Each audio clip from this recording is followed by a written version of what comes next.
Hi, this is Randomness with 5 Cups of Sugar, and today we'll be reviewing the case files of Julia Richard, the manga, volume 1.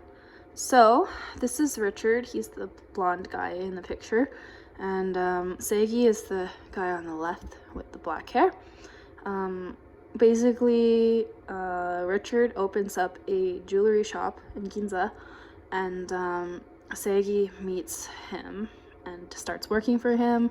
And it's a mystery, kind of like detective work, like Sherlock-esque, except with gemstones. And I actually quite like it because I learned some things about gemstones and minerals that I never knew before, and I actually am quite interested in gemstones and minerals, so it's quite refreshing.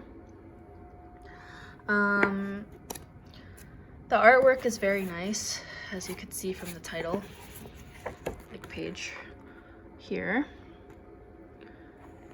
Especially Richard, they draw him very nicely. You have some color pages at the beginning. It's quite nice. Detailed artwork, 9 out of 10. Here's the table of contents, so you can see that it's quite intricate for design. A lot of thought put into it. It was originally a light novel. That's why it says here, like, the art is by Mika Akatsuki and the story by Tsujimura. Yeah, so even here you can tell that the artwork's pretty nice. Character development, I like a lot. It's quite comedic at some points. And here you can actually see, like, how nice the gemstones are drawn too. So the plot, I'd rate it an 8 out of 10. Actually, it kind of seems like there's 2 volumes in one, because there's actually a separator. So, like with the end things. So, like, saying thank you and stuff, so it almost looks like it was 2 volumes in one. Okay? And you can tell it's quite cute for the chibis. More color pages in the middle. I did like the style and the cases. Quite interesting, just getting into the world of gems. And I kind of like the whole comparison between his crush, who's a girl, and Richard. I'm almost getting some bi vibes from Seigi, and I really hope they explore that further in volume 2. So he even makes direct comparisons between Richard and Tanimoto, who's the other person, the girl that he likes. Yeah, it's just nice and refreshing, kind of like learning different things about the gemstones.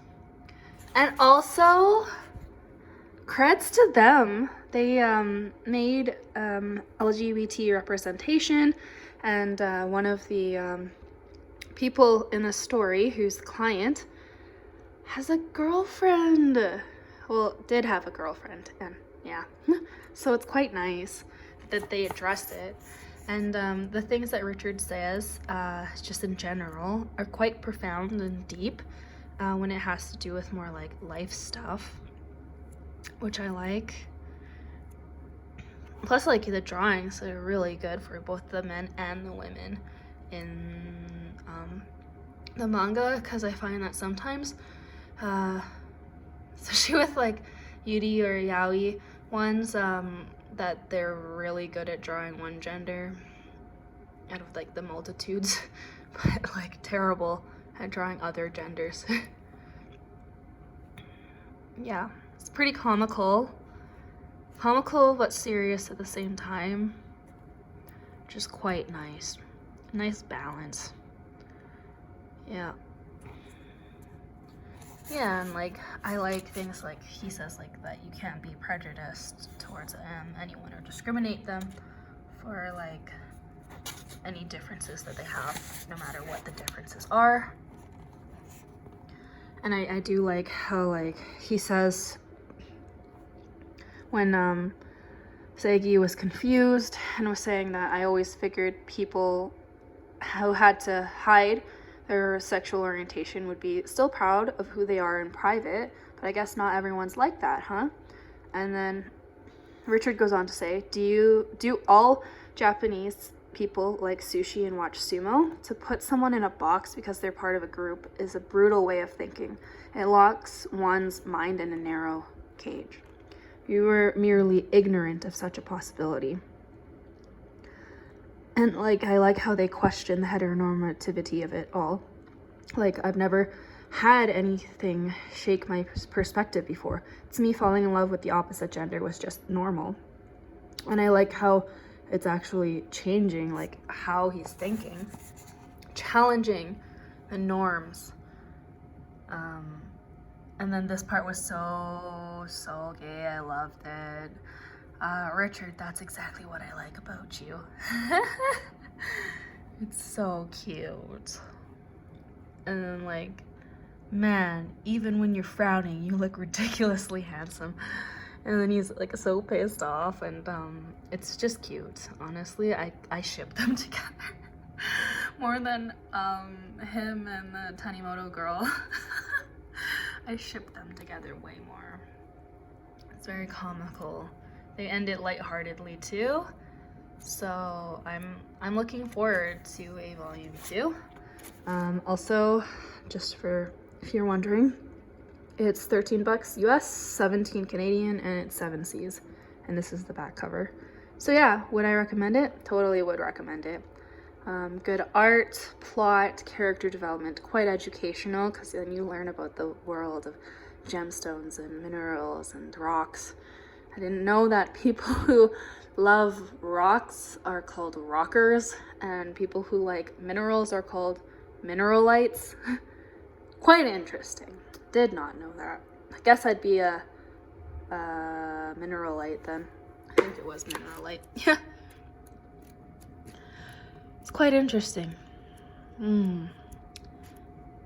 It's just like questioning a lot of things, and like there's like the concept of talking about like regret in someone's life because of the story with the grandmother. Yeah, see, he can say the educational aspect, talking about like rubies, sapphires, and like heat treatments and stuff. It's quite interesting. Yeah, mineralites. People who like gemstones and minerals are called mineralites, and we're collectively called earthers, and people who like rocks are rockers. I never knew that it even existed. I just admired the gemstones and minerals. Never really went hardcore into the background. But yeah, so I would recommend it. If you're looking for something interesting to read, maybe curious to learn more about gemstones and minerals and like manga, yeah, go for it. I actually don't have access to the light novel where I live, so I've only seen this one. It's nice. Yeah, so anyways, give it a try. Take care. Bye.